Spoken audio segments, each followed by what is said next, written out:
Jordan Peterson's The Meaning of Music, Quadriform Mandala, 1985.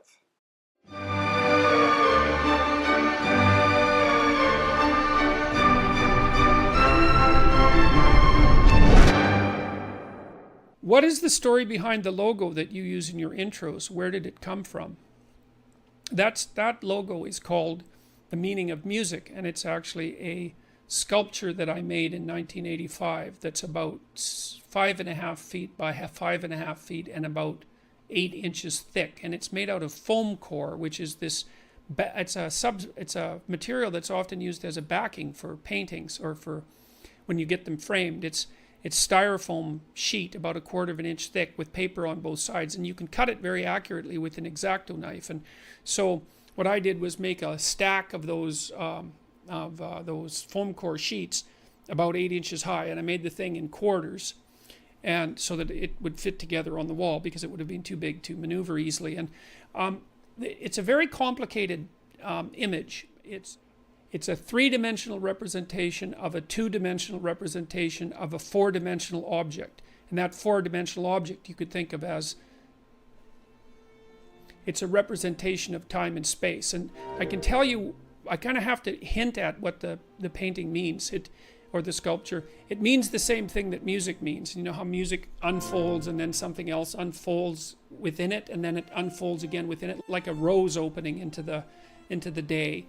Or like a lotus flower that sort of comes up from the darkest depths, up through the dark water, and then blooms on the surface of the water in the sun. And that's where the Buddha, what would you say, symbolically rests. So you can imagine that thing opening, and then imagine that that's what that painting is an image of, and that's the same thing as music. So it's a mandala image, and for Jung, the mandala was a symbol of the self, and the self was something that unfolds like music, which is actually why we like music. And it's like the rose, the rose that you see, the geometric rose that you see in stained glass. That's the stained glass window that Pinocchio's reprehensible compatriot, what's his name, Lampwick, breaks when he's in Pleasure Island, and he throws a rock to destroy the model home and to demolish the substructure of Western civilization. What'd I tell you? Ain't this a swell joint?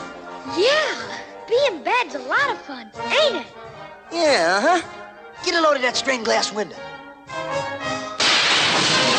So I had a very intense religious experience at one point when I was contemplating that. So when I drew the image to begin with, I drew it in about 10 minutes, kind of rough, and then I used a straight edge to straighten it all out, and a protractor or a compass to make the curves. But I drew it very quickly, and I'd been reading Jung a lot at that point, like for months of intense reading.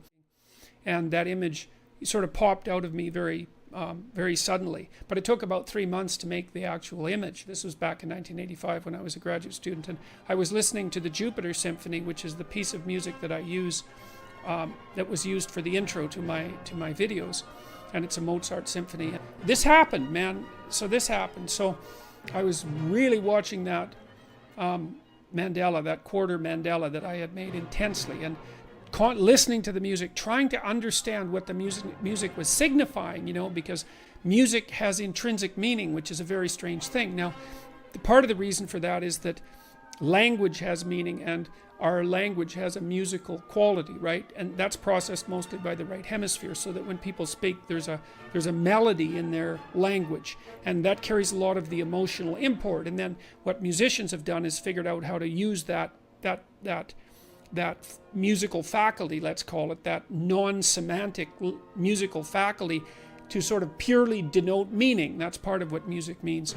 And so, but I was still trying to understand what the meaning was, because it's non-verbal, the meaning of music, and I was trying to figure out how to articulate that, and that's partly why I made the sculpture, was to get a grip on it and to understand it. And anyways, I was really concentrating hard on that mandala and that sculpture, and I had been working on it intensely for about 3 months, so that's a lot of meditation on a single idea. And I was standing in my living room, and then I had this very strange experience. I can't explain this properly because there's no way of really describing it, but I'll do my best. So, in those Renaissance paintings, sometimes you see, well, first of all, you see great cloud great sunny skies with massive, stupendous, impressive billows of clouds, and then light shining through, the sunlight shining through in streams.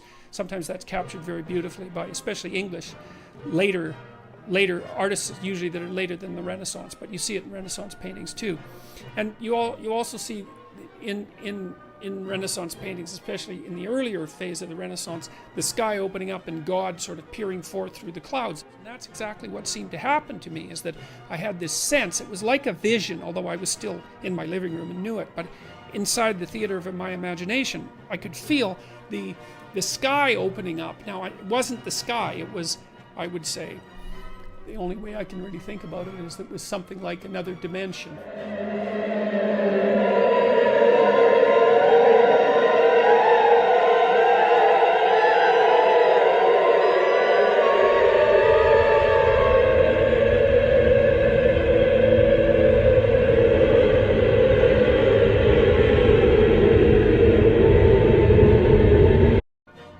And then I could feel this force descend upon me, which I think was something that, would have been considered classically something like the Holy Ghost, I suppose. And it filled me with this intense sense of paradisal. Well, it was like being in heaven for some brief period of time, and I could feel myself transformed, transmuted as a consequence of this experience. And it was as if I was in the presence of something that was living, and I suppose that was an experience of God, if you want to put it that way. That's certainly what it seemed like, and I felt that I could live that way. I could live transfigured like that permanently if I desired it. And I thought, my God, I wouldn't be able to walk down the street in this sort of elevated state, let's say. I don't know how I would act. I don't know how I would interact with people. I don't know how people would interact with me. I just don't think that I could do it. And then I felt that whatever had descended, it seemed that as if it was sorrowful, and it departed from me slowly, and with no punitive intent, and I wouldn't say with any dissatisfaction. It was as if a gift had been offered that I wasn't in no position to receive. And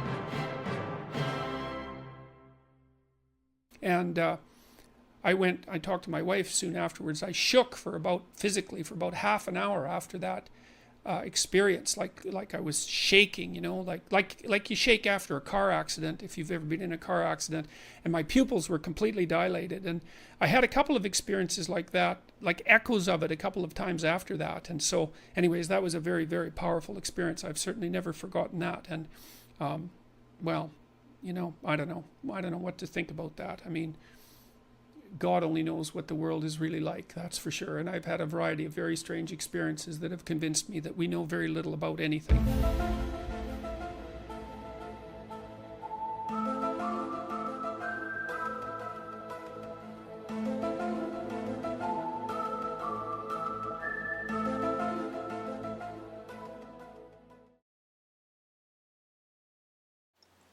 Analysis. The clip you just watched is one of the best encapsulations of Dr. Peterson's worldview, and a valuable glimpse into his psyche.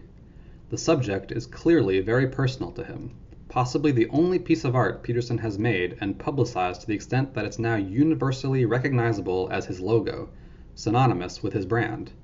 It's not just emblematic, it's sacred to him. He claims that contemplating this piece occasioned a profound religious experience, involving personal transformation and communion with a divine being. Now, I don't personally find the artwork or the symbol aesthetically attractive. It seems designed as a logo, asymmetric, angular, with harsh contrasts and a fractured look that strikes me as garish and cacophonous, very unlike Mozart's Jupiter Symphony, which it's allegedly based on. But setting aside the artistry or lack thereof, The story behind the piece is what I want to focus on. Peterson claims the piece draws from both Western and Eastern sources. On one hand, it's inspired by Mozart, filtered through a Jungian lens, drawing from stained glass rose windows, which, via Disney's Pinocchio, a staple of Peterson's lectures, comes to represent the substructure of Western civilization itself. On the other hand, he references Buddhist mandalas, the image of a lotus flower opening in the sun, where the Buddha symbolically rests. This sort of perennialist syncretism, freely combining disparate traditions as if all coming from the same underlying source, is common in Peterson's work, and it's always highly selective, highly symbolic, and reframed through his personal mythology. He also offers some of the conceptual underpinnings of the artwork, and of his philosophy more generally. He claims the sculpture represents a four-dimensional object, a spatio-temporal reflection of Mozart's symphony as it unfolds. He likens this to the unfolding of the self, suggesting that's why we like music in the first place, because it mirrors an emotionally charged, structured personal narrative. Musicians and composers, he says, have learned to use the right brain emotional musical faculty to communicate meaning without words. And that, he says, is what this artwork is trying to get at. But here's the problem. He says music has non-verbal meaning, and it can't be articulated, and then says the sculpture is an attempt to articulate it. But, obviously, you can't articulate the inarticulable. At best, a visual form can symbolize a non-verbal experience, but it can't convey it directly. And frankly, the sculpture doesn't even do that well. It's aggressively geometric, abstract, and emotionally flat. There's nothing musically expressive about it.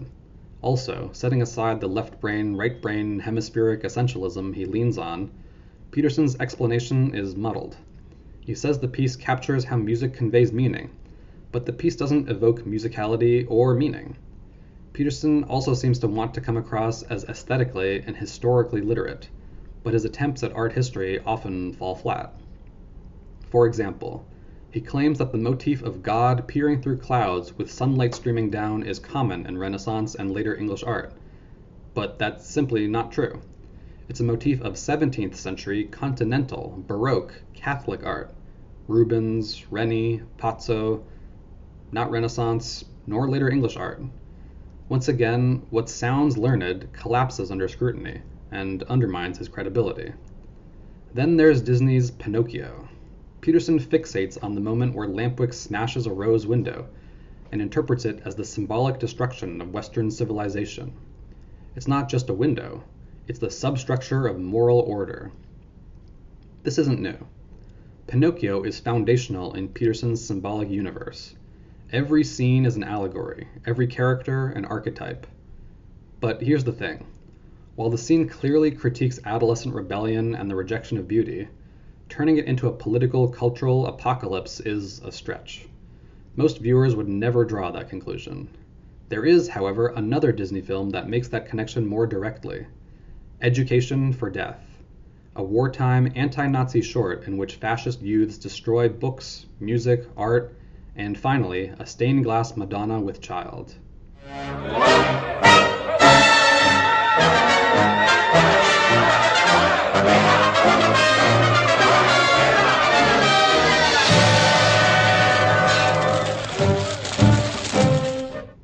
The similarities are hard to ignore. Whether consciously or not, Pinocchio echoes it, or maybe it's what Jung called synchronicity, a symbolic alignment below the surface. And when you realize Peterson's sculpture is literally shattered, broken into 4 disconnected pieces, the ambiguity deepens. Is the artwork mourning the collapse of Western civilization, reflecting it? Or is Peterson himself the symbolic window smasher, shattering beauty to construct his own myth? Then comes the theophany. Peterson claims that while contemplating the sculpture and listening to Mozart, he had a religious experience. The sky, or rather a dimension, opened. A presence descended. He felt joy, elevation, transformation, as if in heaven. But his language is evasive. He says it would have been classically described as the Holy Ghost, I suppose, and that it seemed like an experience of God, if you want to put it that way. As usual, his language is vague and carefully non-committal. The presence, he says, offered him the chance to remain permanently transfigured. He declined, wondering whether he could even live among normal people in such a state. And then the presence departed, sorrowfully, but gently, leaving him trembling, shaken, and full of questions. Structurally, this is a textbook prophetic vision. It follows the biblical formula: rupture, vision, transformation, return. You can find it in many classical religion-founding prophets: Moses, Isaiah, Jesus, Paul, John of Patmos, Muhammad, Joseph Smith, and now, perhaps, Peterson. But unlike those figures, Peterson receives no clear message, no definite deity, no doctrine, no commission. The event takes place not in a temple or a desert or a mountain cave, but in his living room, staring at his own sculpture. He receives no revelation, and then ambiguously declines it. It's a prophecy with no prophecy. And yet, when asked directly, Peterson, after a long, thoughtful pause, denies being a prophet. But are you a prophet? And,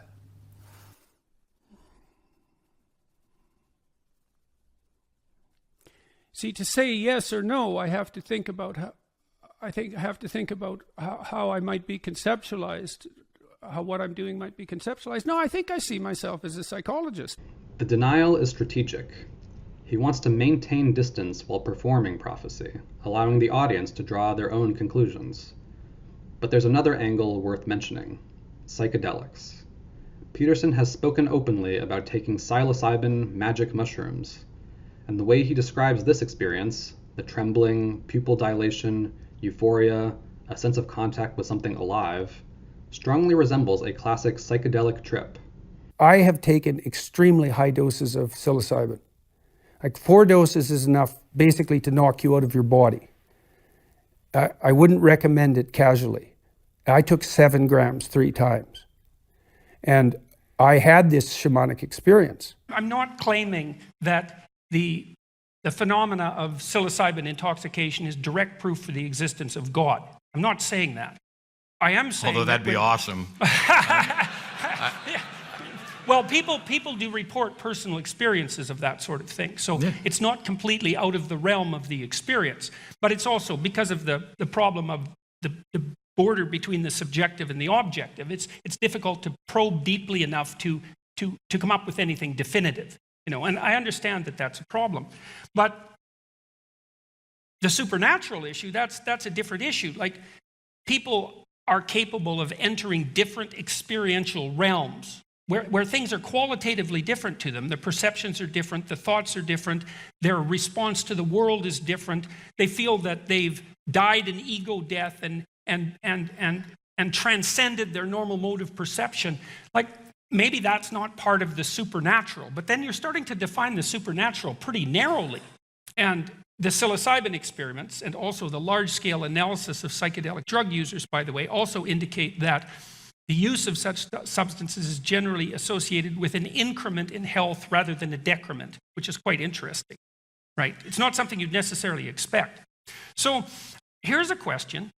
Why in the world do the people who have these experiences have the proclivity to attribute them to supernatural sources, like to a divine source? Like, what's going on there? Now, there's no direct evidence that this particular experience was drug-induced, but the similarity is striking. And if it was a psychedelic vision, then Peterson's framing is, at best, selective. He omits context in a way that lets the story sound mystical rather than chemical. If it wasn't, it still functions in the same symbolic register, an overwhelming inner experience recorded as cosmic meaning. In the end, the meaning of music isn't just a sculpture, and this clip isn't just a series of tangents. They're mirrors, not of music, or time, or theology, but of Peterson himself. The symbolism is deeply personal, the framing is mythic, the language is reverent. But what we're seeing isn't revelation, it's projection. It's a personal mythology built around stacked layers of foam core. It tells us nothing definite about God, music, or meaning, but it tells us a great deal about Jordan Peterson, just perhaps not what he would want us to know about himself.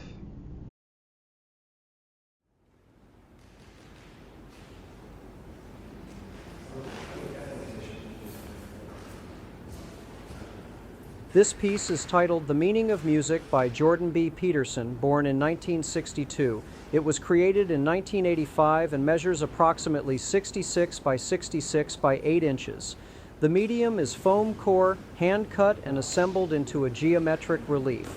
Constructed as a Jungian mandala of the self, this geometric relief seeks to spatially represent the unfolding of meaning in music, specifically Mozart's Jupiter Symphony, across time and space.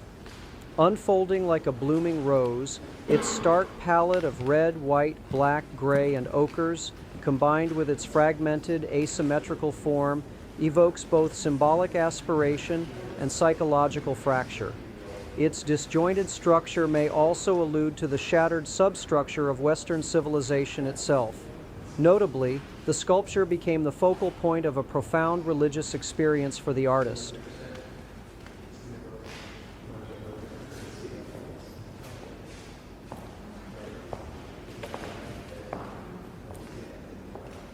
Foam core?